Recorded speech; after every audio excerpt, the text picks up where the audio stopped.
O que vai decidir ou definir se você tem ou não o legado dos seus pais são as memórias afetivas. Por exemplo, se eu te perguntar, o que você lembra da sua infância de 0 a 7 anos de idade?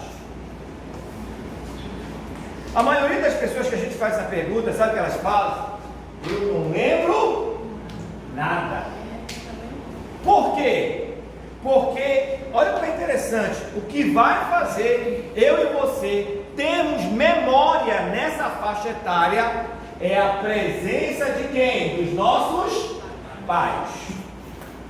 Quando um pai e uma mãe são presentes na vida de uma criança de 0 a 7 anos, agora quando eu falo presente, não apenas fisicamente, tá, gente?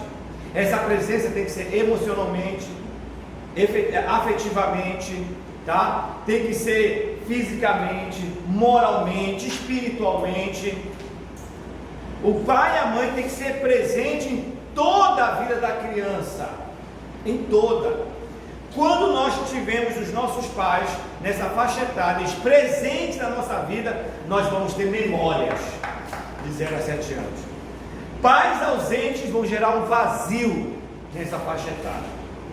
Aí você se lembra daquilo que nós falamos ontem, da imaturidade? A pessoa se torna imatura a partir daqui.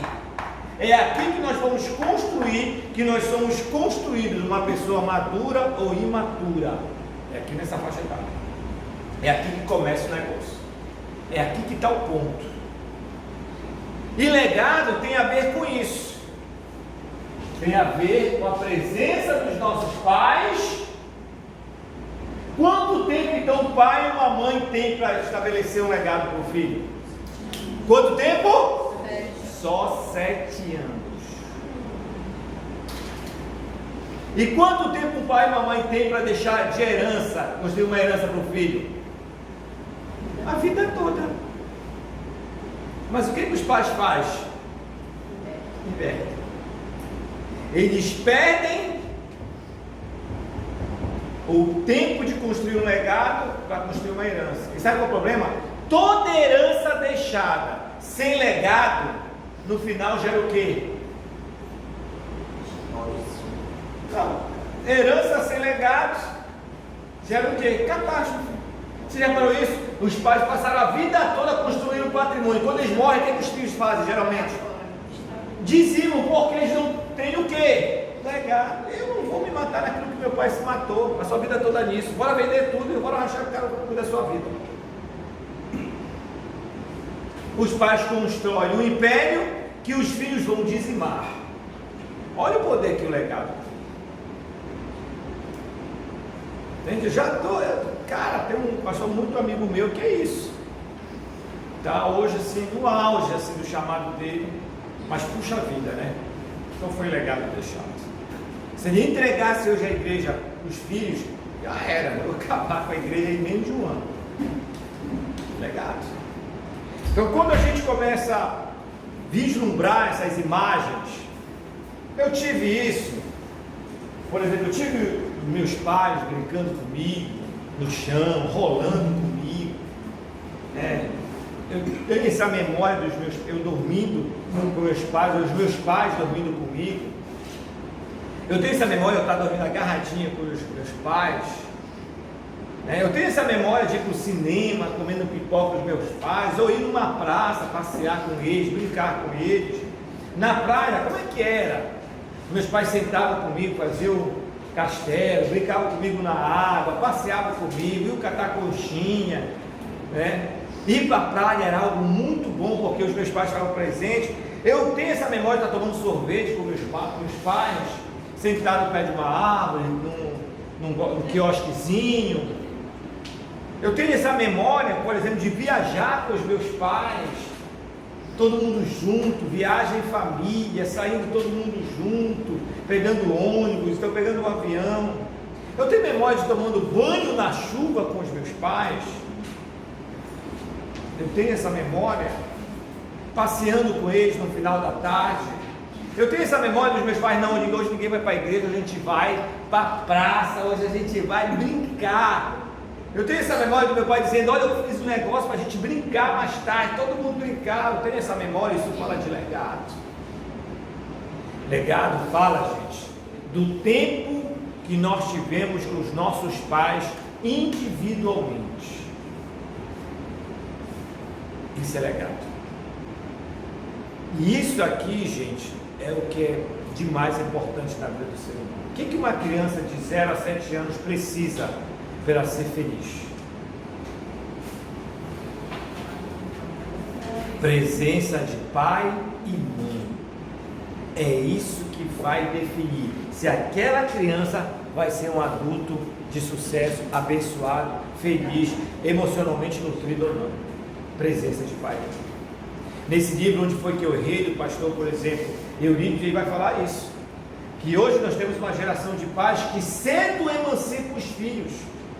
É uma geração de pais que não estão ali presentes. É a babá que faz isso aqui. Quem é que penteava o teu cabelo? Quem te arrumava para ir para a escola? Quem te buscava na escola? Quem sentava e fazia o seu dever de casa? Quem te explicava sobre o mundo? Por exemplo, os meninos estão nessa fase, a gente fala uma palavra, então eles estão repetindo muito, né? Aí repetiram uma palavra. O Davi chamou o Natan de seu demônio, eles estavam brincando: você é um demônio. Eu disse: meu filho, onde você ouviu essa palavra? No Power Ranger. Mas você sabe o que significa essa palavra? Ele disse: eu não. Aí nessa hora você tem que fazer o quê? Explicar. Meu filho, demônio, sinônimo de diabo, é um dos nomes que a gente fala, diabo, Satanás, que a pergunta é isso. Ah, você está dizendo: você é um diabo para o seu irmão. Ele, meu Deus, esbugalhou o olho. Mas quantas palavras nós proferimos na nossa infância e não tivemos ninguém para nos explicar? E quando a gente falou, a gente recebeu como explicação que não poderia o quê? Um tapa na cara. Para, não fala mais isso, moleque, você é feio. Não existe essa palavra para a criança. Isso é feio. Ou a criança peca ou ela não peca. Na minha casa a gente não fala: olha, não faça isso que você fez. Não faça isso, isso é pecado. E quando você pega todo o pecado, ele vai ativar o princípio da correção. Eu quero que você entenda isso. O pecado, ele ativa o princípio, que é o qual? Da correção. Aquilo que eu falei ontem: Deus é o nosso Pai, sim ou não? Ele não abre mão de nos corrigir. Então o legado fala dessas memórias que a gente deveria ter carregado. Qual é o problema disso, pastor? É que quando nós não fomos nutridos nessa faixa etária, isso vai gerar um quê? Vazio dentro de nós. E qual é a tendência? A gente acabar repetindo o erro dos nossos pais. Porque existe uma lei espiritual: quem não perdoa, repete. Como a gente pode repetir o pecado dos nossos pais? Olha um exemplo, vou colocar aqui. Vamos supor, está aqui, né? Aí você, o seu pai, vamos supor, era alcoólatra. Não era alcoólatra, mas todo final de semana, olha, ele trabalhava de segunda a sábado. Aí segunda a sexta, quando chegava sábado de manhã, ele já se aprontava cedo: para onde vai, papai? Vou jogar bola, me leva. Não, é coisa de homem. Ia jogar bola com a galera. Passava a manhã toda lá. E quando ele chegava, já chegava: olha. Aí você: papai, vai ficar comigo? Não. Agora eu vou sair com meus amigos. Aí voltava para o bairro, passava e chegava só à noite cansado. No domingo, que era o dia de estar, ele estava de ressaca. Passava a manhã toda dormindo, à tarde assistia futebol, à noite dormia cedo e de manhã começava a rotina. Uma criança que cresce nesse ambiente, que o pai dá mais atenção para onde? Para suas coisas, dá mais atenção para a bebida. Essa criança vai pensar: puxa vida, eu tenho raiva de bebida. Porque na mente dela, a bebida está tirando o pai dele. Então ele começa a ter raiva da bebida. Mas na verdade está tendo raiva da bebida, sim ou não? Não, ele está tendo raiva de quem? Do pai. E o problema é que ela não resolve isso. Isso vai ficar ali dentro do coração dela. E ela cresce com raiva de bebida, mas na verdade ela está crescendo com raiva de quem? Do próprio pai. Só que isso gera o que nela? Um vazio, porque o tempo que o pai era para estar com ela, o pai estava com o quê? Com futebol, bebendo, estava na rua. ela não foi nutrida, isso gera um vazio, sim ou não? Então ela vai tentar preencher esse vazio, sim ou não? Gente, nós sempre vamos tentar preencher o vazio deixado pelos nossos pais. E sabe qual é o problema? Mesmo aceitando Jesus como nosso Senhor e Salvador, mesmo tendo o Espírito do Filho, a gente carrega esse vazio. Porque se a gente não conseguir reconciliar o nosso coração com o coração dos nossos pais, é impossível eu receber o Pai que Jesus me deu. Aí o que acontece? Essa criança começa a crescer com raiva, na idade do álcool, da bebida, na idade da raiva do pai. Lá na frente, ela vai estar tão dolorido, o que ela começa a fazer? Um dia está com os amigos, cara, paz, bora beber, rapaz. Tenho raiva de quem bebe, rapaz, experimenta, rapaz, para com isso. Não, porque não sei o quê. Aí, nunca teve o pai, ou o pai às vezes com essa atitude rejeitava, se sentia rejeitado. Então isso gera um vazio, gera um senso de rejeição. Aí está um grupo de amigos onde ele quer ser aceito, e aquele grupo começa a beber. Então para ele ser aceito, ele precisa também fazer o quê? Mesmo que ele tenha raiva de bebida, mas para ser aceito, para não ter que passar por isso de novo, o que ele faz? Quando ele bebe, essa influência entra. E ele começa a ser pior do que aquele que ele condenava. Porque quem não perdoa, repete. Gente, o legado a falta de legado deixa um buraco muito grande dentro do ser humano. E a gente vai crescer. Então, olha como é interessante, a influência ela pega carona onde? Na ausência de legado. Não é uma escolha? Sempre? Sim. Só que essa pessoa vai escolher a partir de um coração ferido, um coração machucado, um coração desprotegido, um coração desnutrido emocionalmente,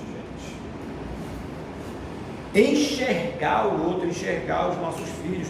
Quando eu corrigi o Davi, estava com raiva, quando eu entendi que estava alguma coisa errada, sentei, deixei ele colocar para fora tudo aquilo e depois, tranquilo. Aí no dia seguinte a gente resolve em casa tudo na mesa. Tudo a gente resolve na mesa.